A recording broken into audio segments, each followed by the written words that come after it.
MCHOSE ACE68 Turbo. This is the one to get. Why? Well, there's three main reasons. Number one, the performance.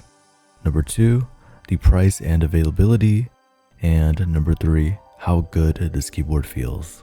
First of all, the performance. Specifically, I'm talking about the 16K version of this keyboard with mount tie switches. This version of the keyboard obviously comes with 16K polling.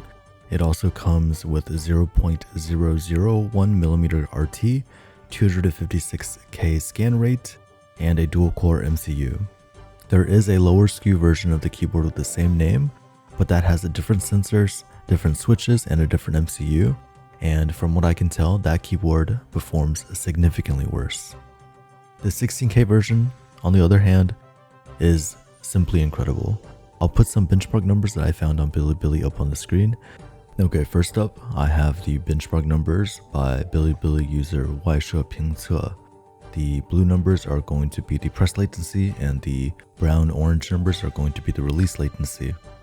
As you can see on this chart, the ACE68 Turbo basically beats out or is relatively tied with every single keyboard besides for the Rocka 60, which is very difficult to obtain in America, and the MCHOSE Centauri, which is a $300 to $400 keyboard. Benchmark results from Bilibili user Bao paints a similar picture. The ACE68 Turbo is really only beaten out by the MCHOSE Centauri. Next, let's talk about pricing and availability. You can find this keyboard on MCHOSE's official site for $139, and honestly, even at that price, I think the value proposition is still pretty good. However, I bought this right when it released in China for a grand total of $125 on AliExpress. That's including shipping, taxes, and all import fees. I think in the coming weeks or months, you would probably be able to find this on AliExpress for maybe $110, $115 range. At that price, the value proposition is kind of insane. If you want to argue ATK RS6 Air or maybe the VGN Neon is a little bit better value because they're $20 or $30 cheaper, okay, fine. But you also have to keep in mind that this keyboard performs a little bit better as well. Also, it's important to keep in mind that MCHOSE has a decent presence on Amazon. You can actually find the original ACE68 on their official Amazon storefront with Prime shipping. So I imagine the ACE68 Turbo will be on there sooner rather than later. Okay, let's talk a bit about how this keyboard feels. I really like how this keyboard feels. It's hard for me to put into words what exactly makes it different compared to other keyboards, but if I had to describe it, I would say that these switches are just smoother, they feel more responsive, and I don't really get the slight soft feeling that I get in other keyboards. As a result, I feel like I'm just more accurate, and when I first did monkey type on this keyboard, normally I type 120, 130 words per minute, but on this keyboard, I got 143 on my first try. So I really think this keyboard, it just meshes really well with me, and I just feel like I'm a little bit more accurate on this keyboard compared to others. Okay, finally, sound. Sound, of course, again, very subjective, and of course the sound test will be at the end of the video. But I do like how this keyboard sounds as well. But I do want to say that this keyboard it's kind of loud. It's not, extremely loud. It's not anything like the Slice 75 with how loud that keyboard is. But I would say it's on the louder side of the spectrum. Personally, I don't think it's anything that's going to bother you when you're playing.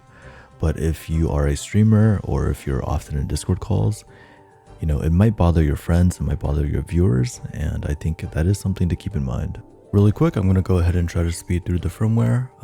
As you can see, some characters are in Chinese. That's because I have the Chinese version of the keyboard. But no problem, you can just right click and press translate. The firmware, the software, it does have a couple of noteworthy things. First of all, when you first plug in the keyboard, it's going to ask you to install a little driver, a little installer. And you do need to do that if you want to use the keyboard in 16K polling. Other than that, you cannot remap the profile switching key. That key is dedicated just to switch profiles and can't remap it to anything else. The volume roller, you cannot remap the left or right rolling function of the roller, but you can remap the click. RT works pretty much as expected, nothing to really note there. For key remapping, I don't think you can remap a you can't put a profile on a specific key, but you can put a key to cycle through the profiles, if I understand it correctly. There are some special functions on this keyboard for, you know, opening the calculator, and I think locking your computer that you can assign to a specific key that maybe you don't see in other keyboards. Let's see. So advanced keys, SOCD, that you can have trigger conditions, but you cannot add a delay. DKS works about as expected compared to other keyboards, and that is to say the 1mm here is synced with the 1mm here, and the 3 is synced with the 3. They are not independent, unfortunately, but that is about the same implementation as other keyboards. Everything else seems to work about as you would expect. However, there is no end functionality. If you care about that, it's not in this keyboard. Last thing to note is that you are able to disable some or all of the algorithms if you would prefer to have a more raw input feeling. Okay, now on to the sound test.